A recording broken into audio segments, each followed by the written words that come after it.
Hi. So I'm back with another book talk. This one is on a book that I loved called With the Fire on High by Elizabeth Acevedo.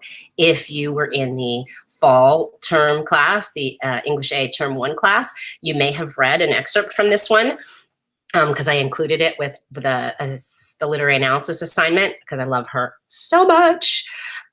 This book is about a young woman who is a high school student and a mother, and she's a fabulous cook. So things I love. I'm a mother, I'm a cook, and the way that she talks reminds me a lot of students I've read. It's a little longer than some of the other books, but it's absolutely riveting and worth it. I listened to it on audiobook and the author read it, and it was amazing to hear it in her voice. So just a little taste of it. It starts kind of like my favorite book, Like Water for Chocolate. It's got some recipes. So Imani's When Life Gives You Lemons, Make Lemonade, Verbena Trembleque recipe is here. And then she talks about her life, right? So she goes into the story. And I'll just read you a little tiny bit so you can get a taste of what it sounds like. Day 1. Baby girl doesn't even cry when I suck my teeth and undo her braid for the 4th time. If anything, I'm the one on the verge of tears, since at this rate, we're both going to be late. Baby girl, I'm sorry. I know it hurts. Mommy just doesn't want you looking a hot mess. She seems unfazed by my apology, probably because thing 1, I'm not braiding tight enough to actually hurt her, which is why her hair is all loosey lopsided. And thing 2, baby girl is watching Moana, and she loves Moana.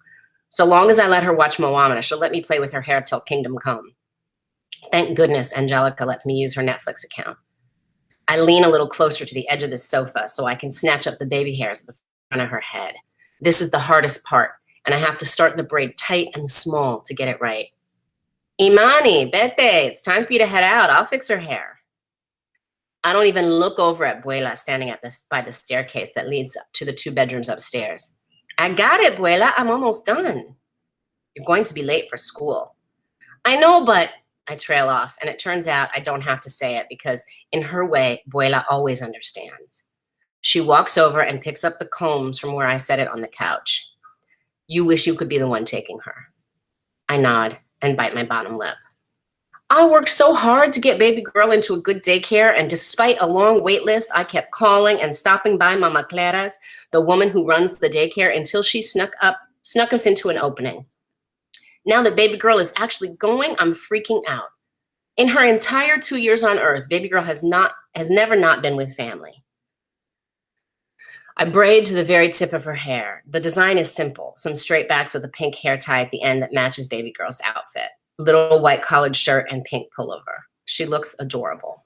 I wasn't able to buy her more than 3 new outfits for daycare, but I'm glad I splurged on this one.